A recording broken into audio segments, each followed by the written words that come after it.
This is the Thrive Podcast with Shiloh Missionary Baptist Church. And now, Pastor Fred Jeff Smith.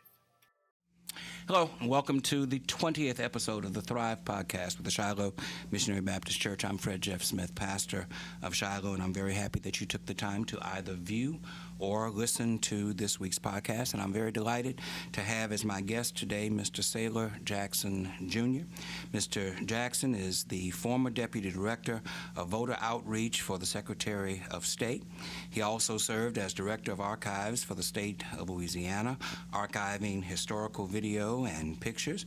He was recently honored by the Baton Rouge Area Association of Black Journalists as a pioneer in the media and was instrumental in creating the Eddie Robinson Museum on the campus of Grambling State University. He's also the director and producer of JAG Vision, the filming of Southern University home football games, and I'm pretty sure other Southern University athletic events as well. Mr. Jackson, thank you for taking the time to be with us today. Thank you for having me, and it's my pleasure to be here. Tell us a little bit about you. I just gave a brief bio. Tell us a little bit about you. You were telling me before we got started about the fact that you are from Bogalusa. And how did you make the trek from Bogalusa to Baton Rouge? Oh, it's a roundabout way, but I was actually I worked at Crown Zellerback Paper Mill in Bogalusa for a long time, and then after I did that, things just didn't work out, so I left and I moved to Monroe, where I started going to school at Northeast Louisiana University, yes, sir, which is now ULM. Yes, sir. And from there, I was blessed. I found a job at KNOE TV. And after working there and going to school, I worked at that television station, and I did a number of things that I liked doing. I did radio, did TV, I reported, I did documentaries, I did investigative piece, I did sports. It was a learning experience at that particular station. Yes, sir. And then I left from there. Just so happens, television station here, WBRZ, saw some of my work, and a guy by the name of Bob Courtney, you might know him. I remember him. He and I used to run into each other doing different stories up in that area, and he mentioned to John Spain, who was the news director there, that he might be interested in hiring me, and he did. So that was in 1979 when I came here. Okay. So that's how I got here. 1979. I can finally say to somebody that makes me feel a little young, because in 1979, that was the year I graduated from high school, from Baton Rouge High Magnet School. But it sounds like you've had an illustrious career. The fact that you're able to be both a Gramblingite and a Southernite in a city where you usually have to pick one side or the other, you're in a unique position. Yes, very much so, I think. When I first came here, I started doing football, shooting football, high school and college football. But I used to shoot. I shot some LSU, but I really enjoyed doing the Southern football. So, and I ended up being the sports photographer with a good friend of mine who has since deceased, by the name of Greg Burchell. Yes. And Greg and I and another photographer by the name of Al Eastman, who's gone on to, he works for TNT, Turner Networks. He's been there for a while. And I had another friend of mine who also worked with us by the name of Abram McGull.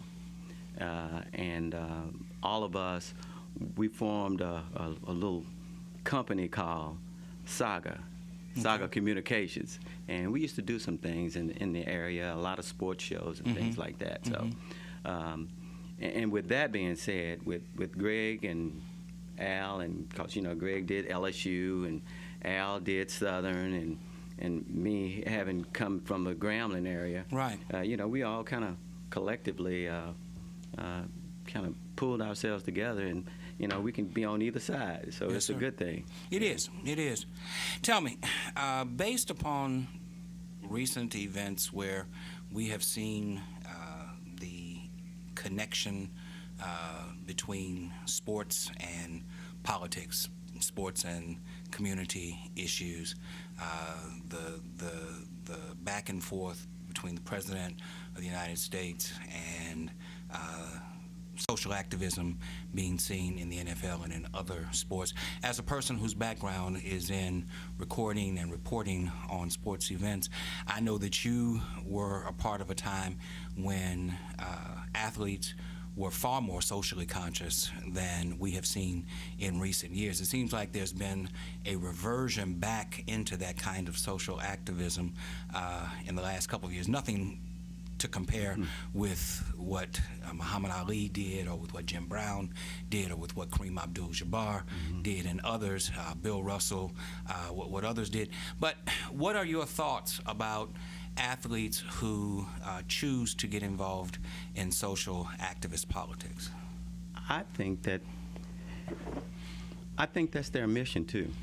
I mean, I understand that this is their job and this is their livelihood, but you got to realize that if there is an injustice of any kind going on, and especially within your community or any other community, then you should take a stand. You should be able to take a stand. And if it's as peaceful as most of these have been, there should not be any repercussions from anybody like that. And I'm tell you one thing. I got a friend of mine in Bogalusa who was he was a member of the Deacons of Defense. His name was Willie Robinson. We called him Boo Boo. Boo Boo was like 6'5", God, about 240, 250 chisel. And I remember having this same type conversation with him. And he said, you know what? I went to Vietnam. He said, I served my country.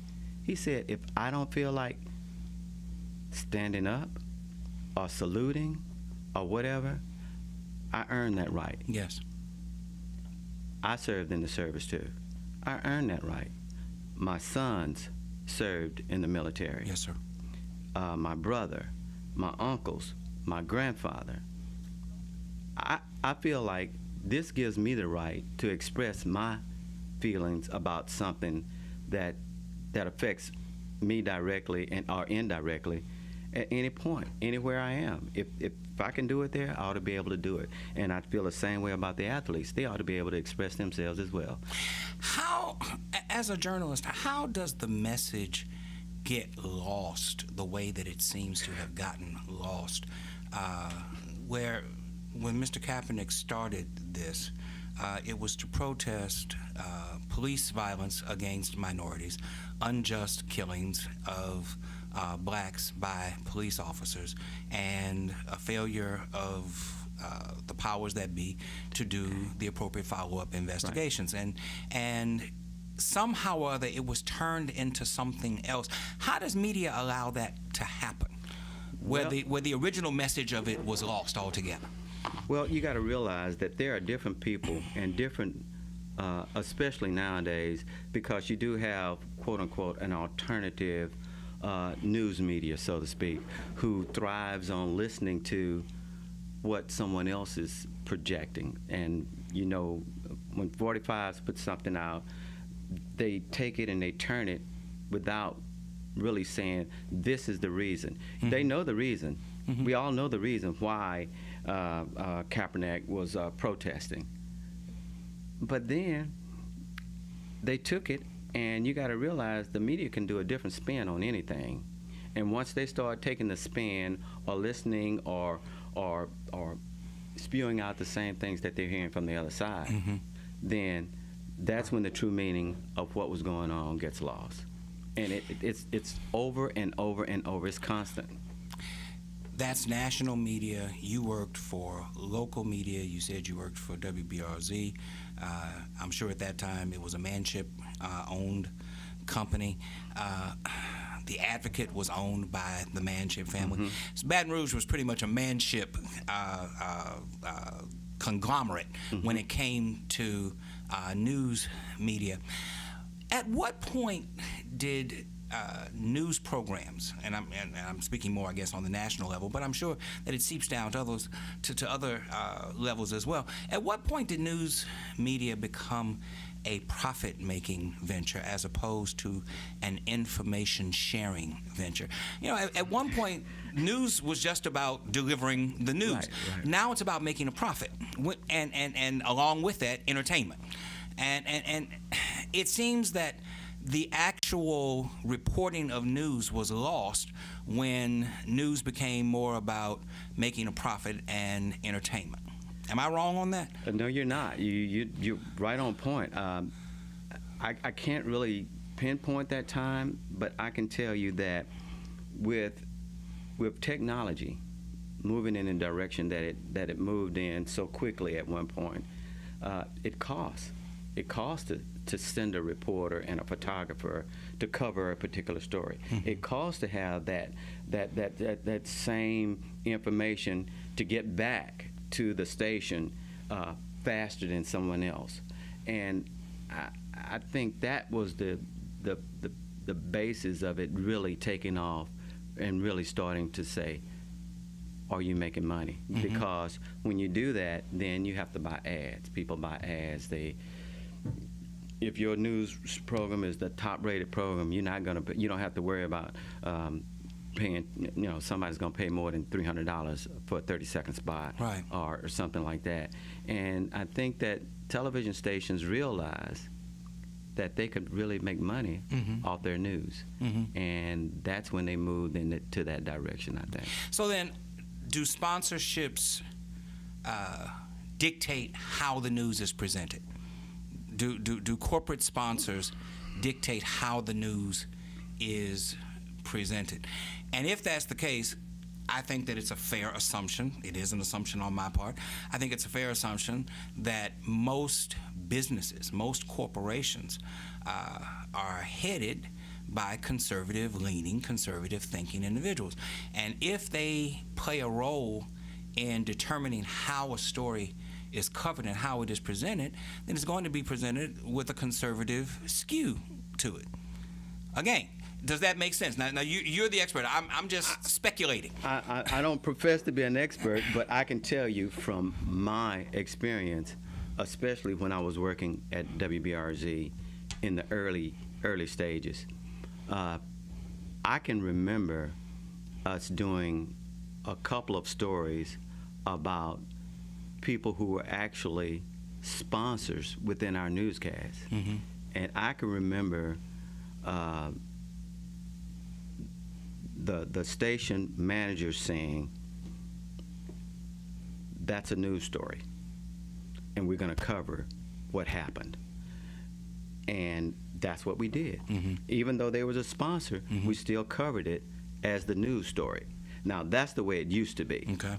And I'm going to mention this guy once again, John Spain. Right.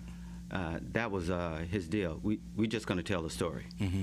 We're going to give the facts, we're going to tell the story, and we're going to tell it right. If we can get both sides, that's what we're going to do. Okay. And that's the way it was done. One other premise, too. When I worked at a television station in Monroe at KNOE, I learned from a guy by the name of Earl Casey. Earl Casey was the news director at that time, and when he allowed me to come in and be a part of their news team, I remember him literally saying, there's always two sides to the story. Mm-hmm. And your job is to tell the story from both sides. Mm-hmm. And that's always stuck with me. I always believe that there's two sides to the story, whatever it may be. And I want to try to get both sides. And I don't want to lean this way, and I don't want to lean that way. I want to just tell the story and present the facts. Mm-hmm. Once you present the facts, then everybody can make up their mind as to, the story itself. Okay, I appreciate that. What you're essentially doing, and very, very, very kindly doing, is dispelling my myth. My presumption has been that conservative businesses, in an age when news is seen as a profit-making mm-hmm. venture, play a large role in determining what's put on the air and how it's put on the air. Now, remember, I said during my era. I understand.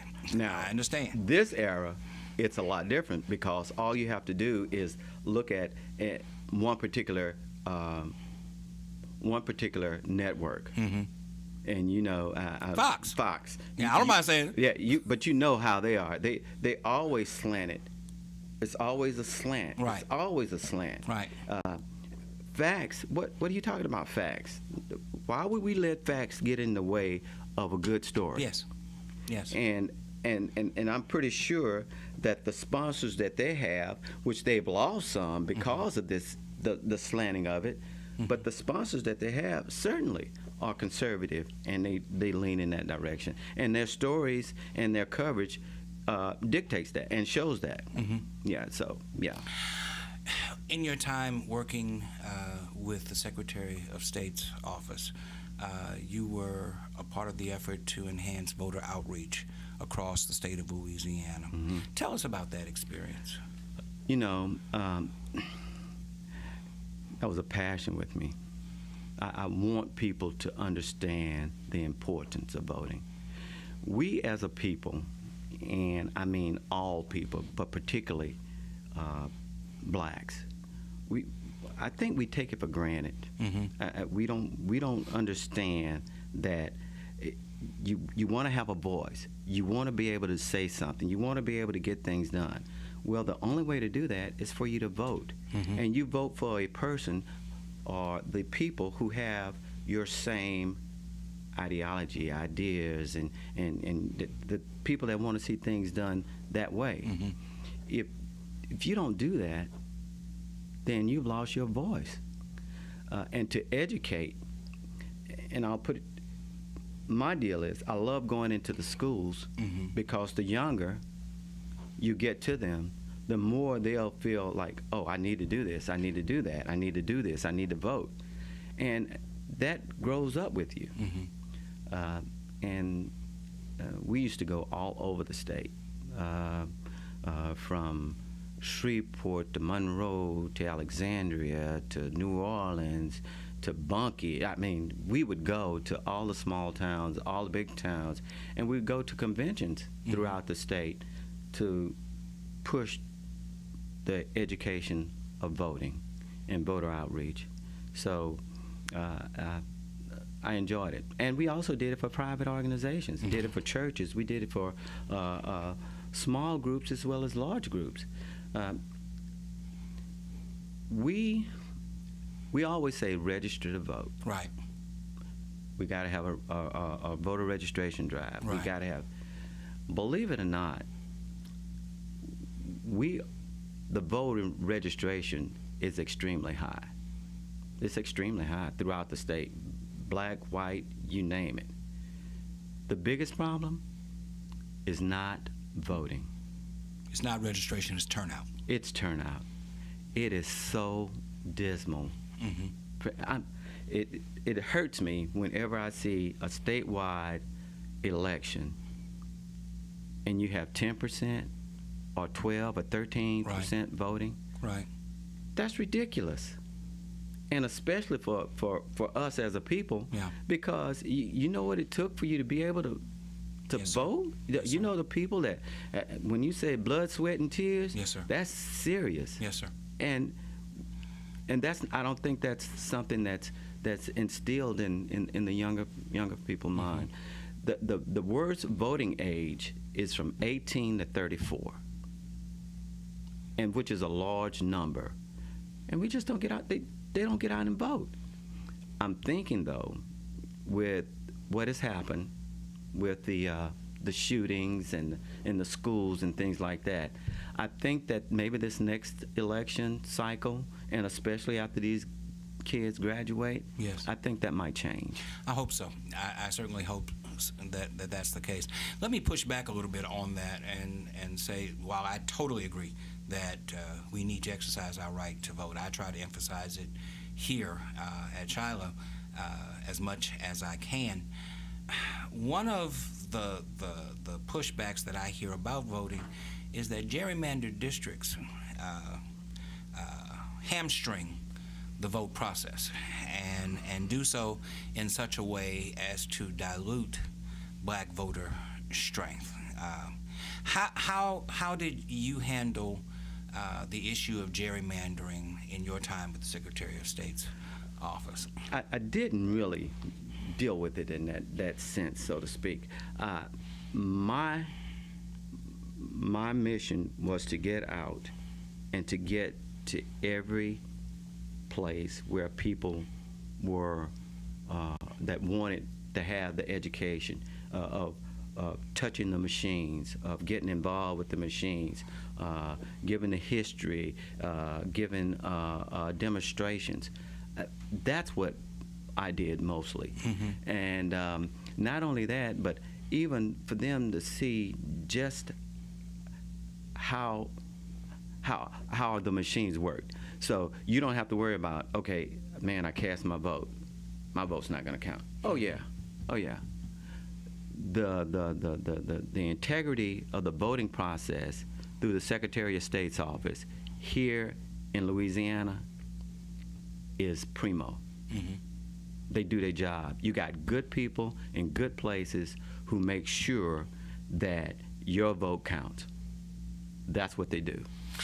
I appreciate the fact that the vote itself counts.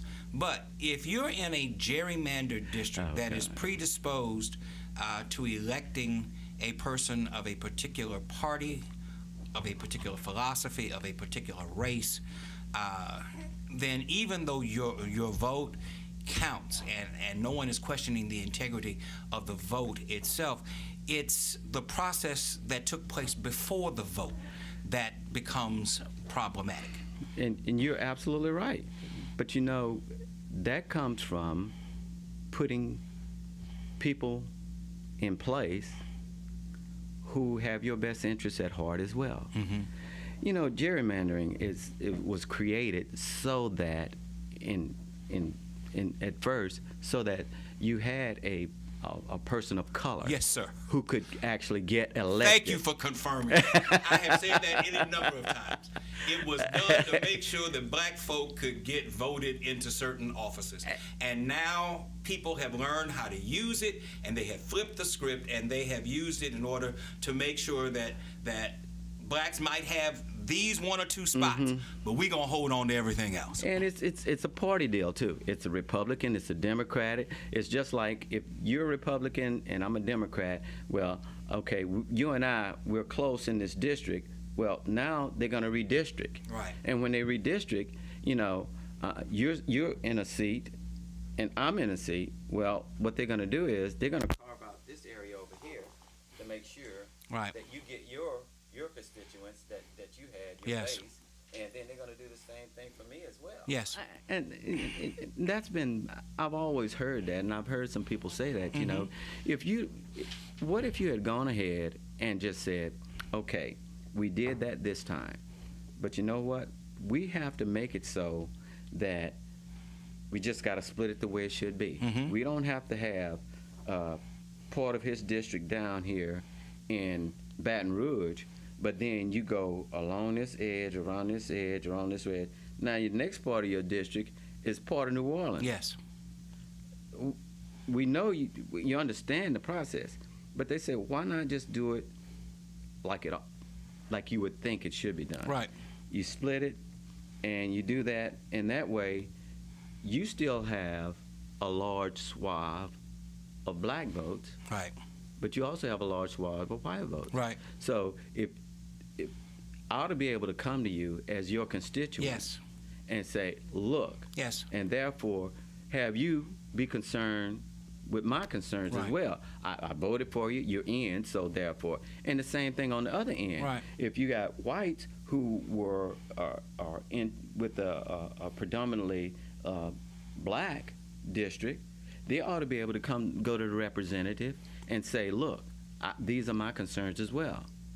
And this guy, I wish I could think of his name, but anyway, he was an older guy, and he said, if we had done that and stuck to it like that, mm-hmm.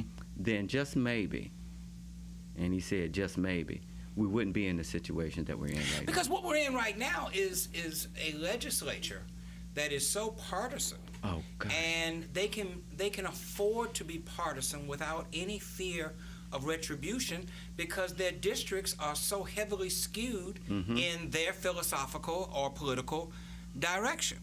And I would imagine, I haven't had this conversation with office holders, I would imagine that certain African American office holders don't want you to mess with that because they want to ensure their own position as well. But it would seem to me that if you're in a district as an African American with a 70% black populace, black voting populace, and the district next to you is held by a white legislator, and his district is only 10% African American, that legislator has no reason at all to listen to the issues of the 10% African Americans within his district because they're not, if every one of them voted, couldn't vote him out of office. It would not matter. That's right. So why not give him a certain percentage of your African American voters? Why not let them bleed over into that? Why not draw the lines in such a way that maybe your 70% district is now 60 or 55% black, and you put that other 30% of African Americans in this district? He might still win, but I guarantee he's got to listen to 35% of the people as opposed to listening to 10% of the people. That's a novel idea. That's all I can tell you. That's a novel idea because that's not going to happen. Not the way I see it right now. Everybody wants their territory. They want their piece of the pie. They want to be ensured that they are going to get reelected. But if you do that, you're winning to lose.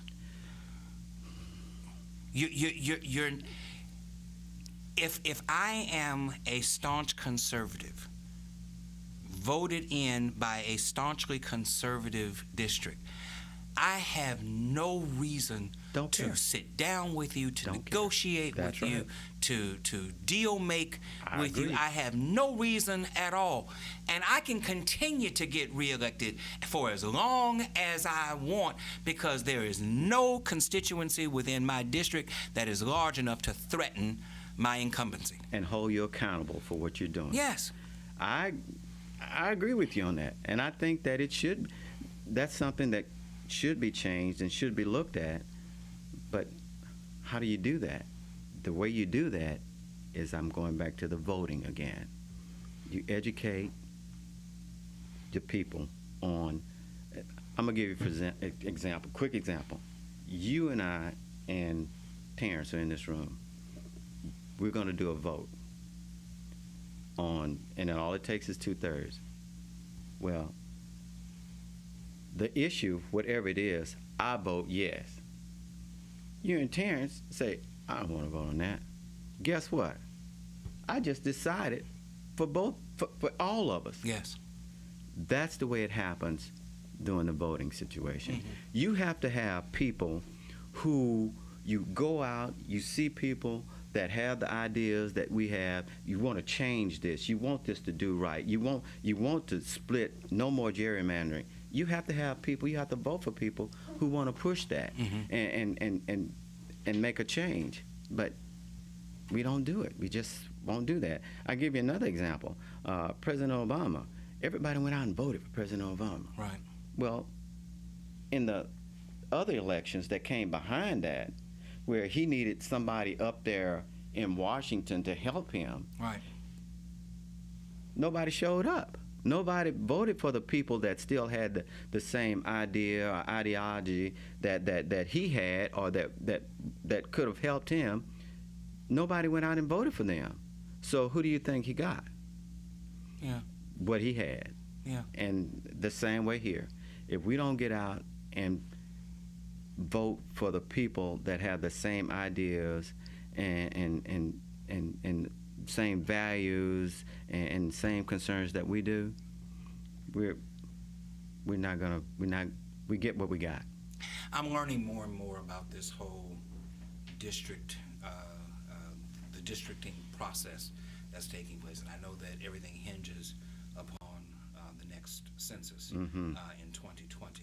But I also have learned or have been told that already within state legislature there are people who are sitting down, looking at maps, and trying to draw districts based upon their perceptions of what the census, premonitions, I guess I should say, of what the census is going to be, so that they can ensure that they keep the same majority that they have had. And if we're looking at what's going on currently in the legislature, where we're about to go into a third special session to deal with the tax issue, the shortfall that our state government is about to face in July, and we seem to be at a stalemate as to how we're going to resolve this dilemma. And all of it stems back from the fact that these people can vote the way that they vote with impunity. Just like what you said, when you set up the districts, this is what you get. If you do the gerrymandering, your 10% means nothing. I do this, my 80%, they're conservative, and this is the way I'm going to vote. Now, if it was at least 60-30 or right. even 60-40, right. If it was that, then there's a possibility that, well, you got to listen to. You got to listen to something. Yeah, you got to listen to this, because there's still a possibility, even though you got that 60%. Just think if your 60% doesn't turn out, but at least the 40% turns out.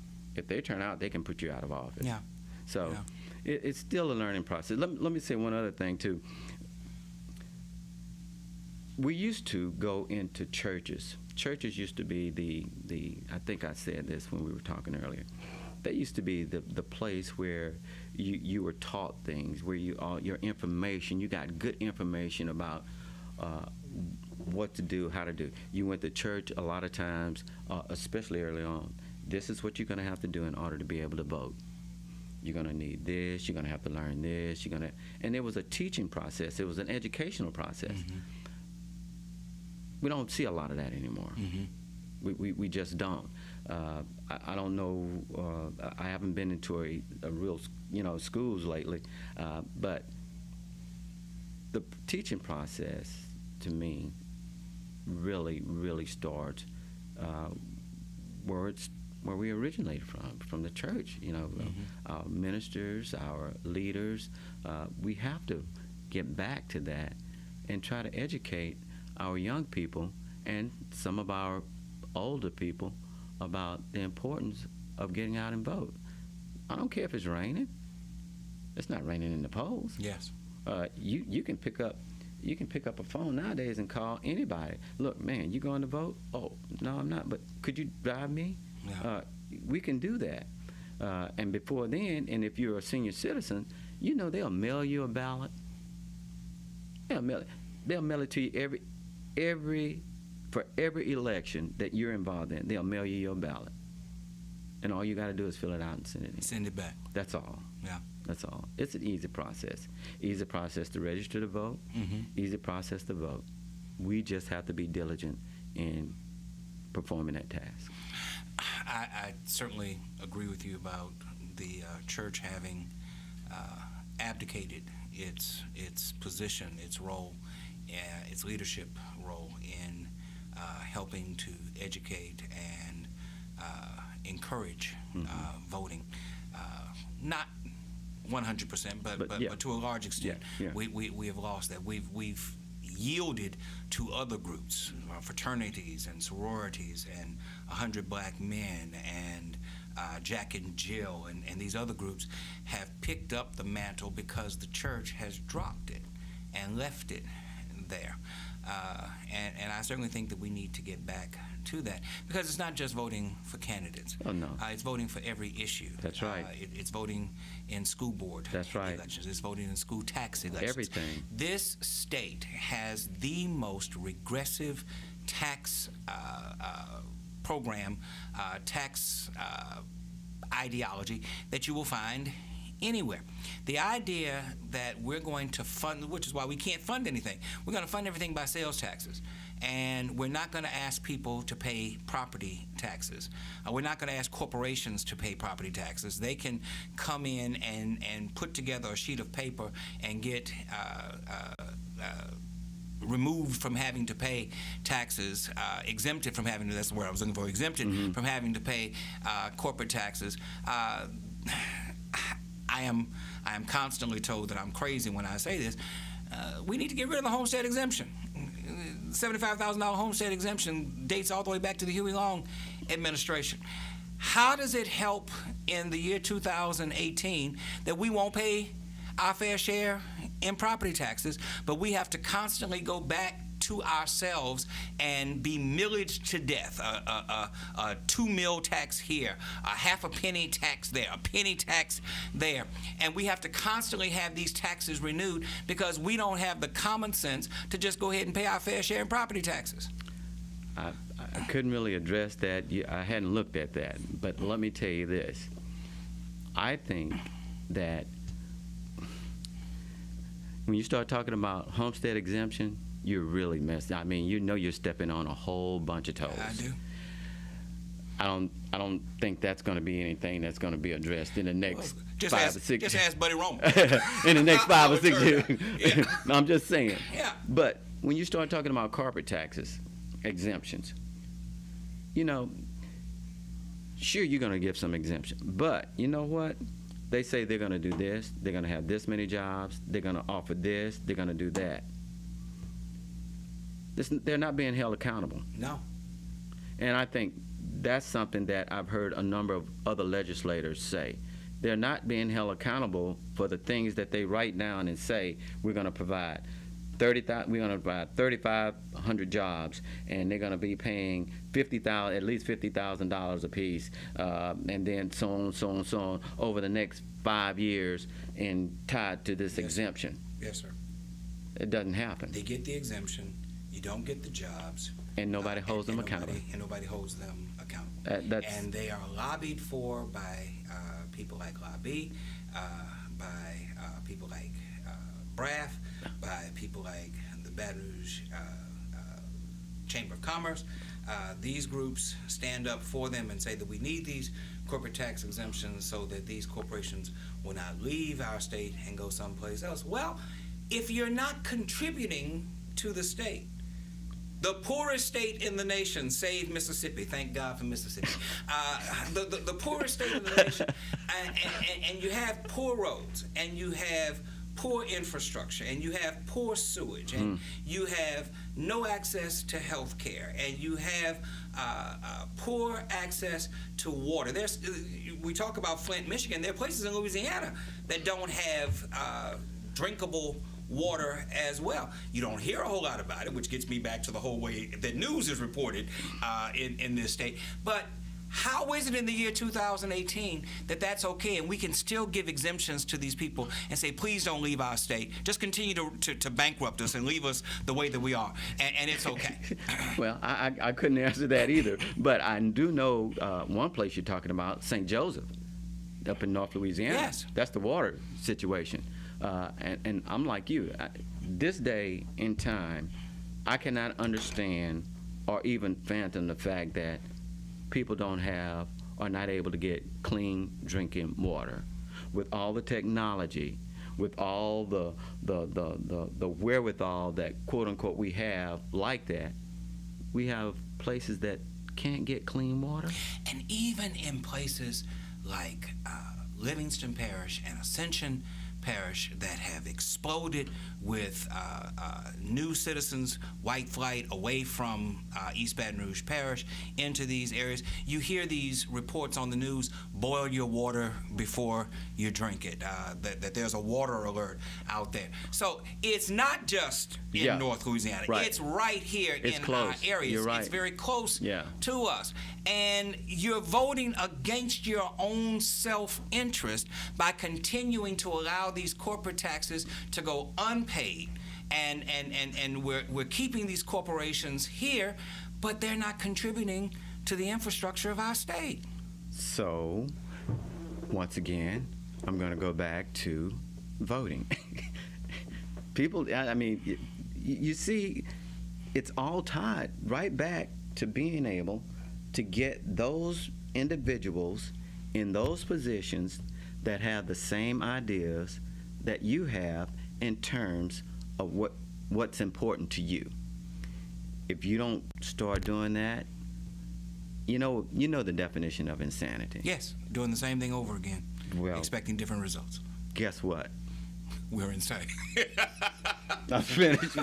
I'm sorry. That's the only way to put it, Pastor. Yeah. And I'm praying. I'm prayerful that we're going to come out of this, but even more so, we as a people, and going back to the church, getting the church more involved, having the church to form more relationships with these fraternities and sororities and these other groups that are out there that are basically trying to do the things that we've kind of, that the church has kind of dropped.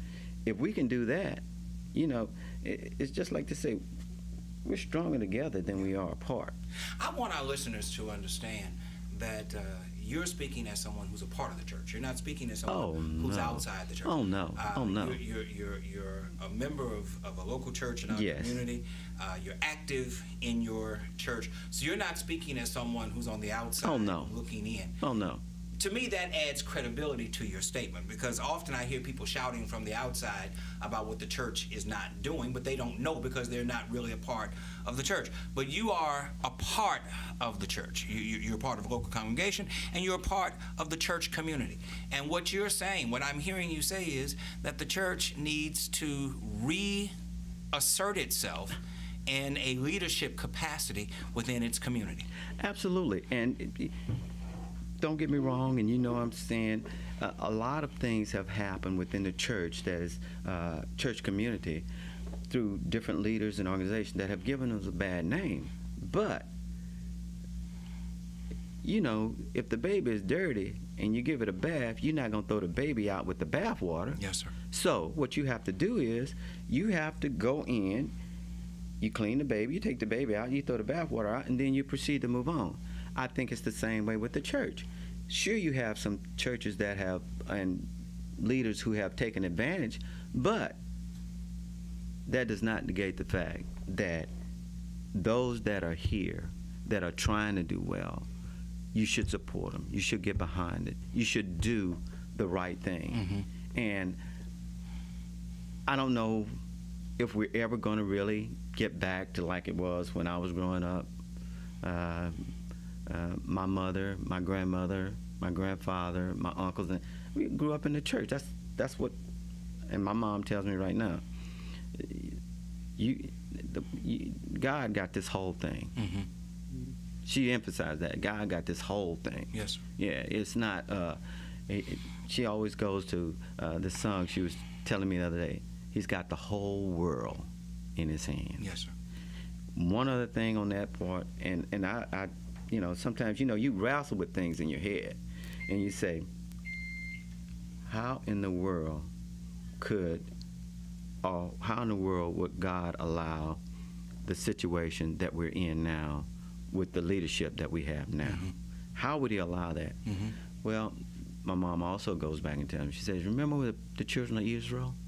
Remember they say they didn't want, we don't want God to rule us. We want a king. That's correct. Be careful what you ask for. Yes, sir. Because you just might get it. Yes, sir.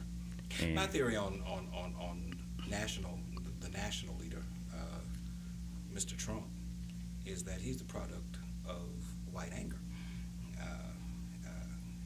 8 years of the Barack Obama mm-hmm. administration, 8 years of integrity. You might not have agreed with every position that he took, but there was never a question about his integrity.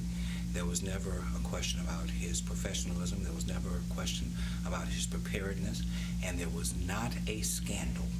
Not a one. 8 years of him serving as president. There was not a personal scandal. There was not a woman hidden behind a door somewhere. There was not money that came up missing somewhere. His children weren't caught in a club at the wrong time of night or doing something with some little boy in the White House. 8 years without scandal. 8 years of integrity. 8 years of progress. And for some people, it was just more than they could deal with. And to have voted, I tell people all the time, because we have this round table here almost every Sunday where members of my church tell me, they got him this time, Rev. He's going to be gone this time, Rev. And I keep telling them, he's going to get reelected. he's going to serve another term. I remind people, he did not just beat Hillary Clinton. He beat 16 other Republicans. Yes. People who were known as being professional, as being experienced, senators, governors, representatives. That's right. He didn't just sweep the floor with Hillary Clinton. He swept the floor with 16 other Republicans as well, which is a statement that was made by a segment of this country that says we want something as far removed from what we had as possible. And they got it. And they got it. And we're the beneficiaries of that anger. Well, Pastor, you know, and I'll say it, my pastor says the same thing to me that my mom pretty much says. You know, God got this. God got this. We have to pray for him. We have to pray for all our leaders, as we always have done. And that is not something that we have to be worried about. But we have to pray for them, and we have to move on. And we have to continue to do the things that we know is right. And voting is right. Yes. Voting is right. We also have to develop a strategy to make sure that we maximize the potential of our vote. And that is something that we find that is very fractured, should I say, within the black community. Mm-hmm. We don't always vote together. I guess I could put it more like that. We fracture ourselves off. We'll go over here and do this, or we'll go over here and do that, or we'll sign. I understand that everybody has the right to run for an office. Mm-hmm. I understand that. Mm-hmm. But it takes sometimes that we ought to just say, you know what? We just need to get behind a particular person that we know is good for that position, that we know, and vote for them and push them to the top. At least that'll help us get at least somebody in there we know that we got a voice. Yes, sir. Right now, we got good leadership. We got some good leaders now out there. They're very good. I think we have some very good leadership. I just think that they're not enough. We need a little help. Oh, yes. Oh, nah, you definitely got, that's an amen for me. Yeah. Yeah, I agree with that. Yes, indeed. Last question. We are in June. Bayou Classic is in November. Oh, gosh. Who's going to win? There you go. It's not, you know, we were having a pretty good conversation, man. Now you're going to put me on the spot with something like this. You know, I told you that I'm from both factions, so I do know. I can't even begin to predict that. I had lunch yesterday, and I have lunch once a week with two pastor friends of mine. One is a diehard Southern Jaguar. One is a diehard Grambling, and I have to listen to this back and forth all the time. And so I'm just asking someone who has covered athletics on both campuses, who has a history of sports, who knows something about how the recruiting has gone. What's it going to look like in November this year? No, you're not going to set me up for that. I'm not falling for that. I'm not going to fall for that. You're not going to put me into that. All right. But I'm expecting it to be an interesting contest, and the best team will win. Wow.